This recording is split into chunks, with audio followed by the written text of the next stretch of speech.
حضرت سیدنا معاذ بن جبل رضی اللہ تعالیٰ عنہ فرماتے ہیں 3 دن ہو گئے حضور چلے گئے، مدینے میں نظر ہی نہیں آ رہے۔ صحابہ پریشان، ابو بکر صدیق، عمر فاروق، عثمان غنی، مولا علی ڈھونڈتے پھرتے، حضور سید عالم صلی اللہ علیہ وسلم کا پتہ نہیں۔ فرماتے ہیں جناب صدیق ایک بار گھومتے گھومتے جبل سلا کی پہاڑی کے قریب گئے، ایک چرواہا بکریاں چرا رہا تھا، اس سے پوچھا تم نے میرے محبوب کو تو نہیں دیکھا؟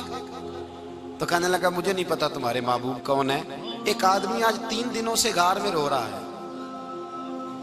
اتنی شدت کے ساتھ روتا ہے کہ میری بکریاں جا کے غار کے سامنے بیٹھ جاتی ہیں، اور بکریاں بھی روتی ہیں، میں بڑا کھینچتا ہوں پر لوٹتی نہیں، رات کو گھر لے کے جاتا ہوں تو جاتی نہیں، سویرے باڑے سے نکالتا ہوں تو دوڑی ہوئی آتی ہے، پھوٹ پھوٹ کے روتی ہیں، لیکن حال یہ ہے کہ دودھ پہلے سے بھی زیادہ دیتی ہیں۔ حضرت ابو بکر صدیق کہنے لگے یہی تو میرے رسول پاک علیہ السلام کے نبی ہونے کی علامت ہے۔ حضور کی صحابہ کو بلایا، 3 دن سے حضور سجدے میں ہیں۔ کتنے دنوں سے؟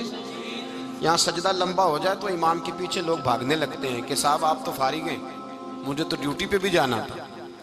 3 دن سے حضور سجدے میں، اتنا طویل سجدہ، اتنا طویل۔ صحابہ کہتے ہیں قدموں میں جا کے لگے، محبوبہ بس کریں آ جائیں۔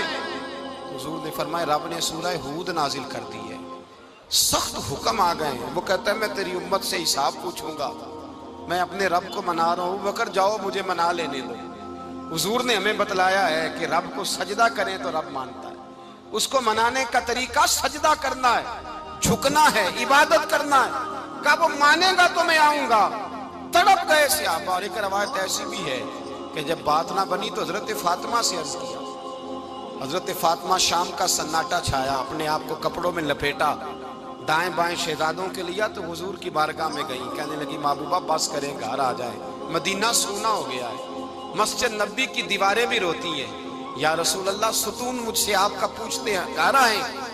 نبی پاک نے فرمایا فاطمہ تو بھی دعا کر، میں بھی دعا کرتا ہوں۔ حضرت فاطمہ بھی ساتھ والے کونے میں سجدے میں گر گئیں، پھر دعا ہوئی، پھر التجا ہوئی۔ حضرت جبریل آئے، کہنے لگے محبوبہ رب کہتا ہے سار اٹھاؤ، وَلَسَوْفَ يُؤْتِيكَ رَبُّكَ فَتَرْضَىٰ، اللہ فرماتا ہے میں آپ کو اتنا دوں گا کہ آپ مجھ سے راضی ہو جائیں گے۔ تو حضور تو سجدے کے عالم میں۔ حضرت سیدنا عبد الرحمن ابن عوف کہتے ہیں میں حضور کے ساتھ تھا، ہم مسجد نبی سے نکلے تو سامنے ایک باغ آیا، حضور فٹافٹ گئے اور باغ میں سر سجدے میں رکھ دیا، دیر تک حضور نے سجدہ کیا، اتنا لمبا کہ جیسے کسی کی روح پرواز کر گئی۔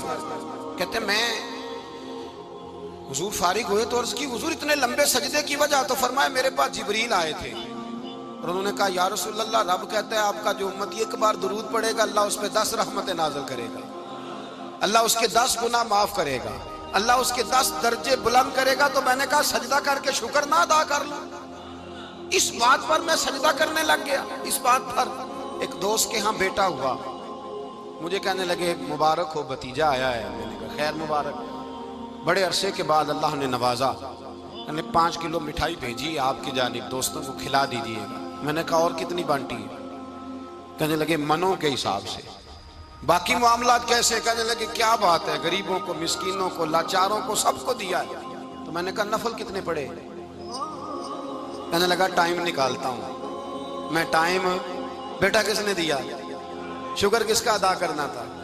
بھئی یہاں حال یہ ہے ہمارا کہ ہمیں 2 رکعتیں تھوڑی مشکل ہیں، اگر کہا جائے کہ 25 من مٹھائی تقسیم کرنی ہے تو وہ آسان ہے، ہم نے اپنے لیے عبادت کو، ریاضت کو بہت سا بنا لیا، اس کو اتاریں۔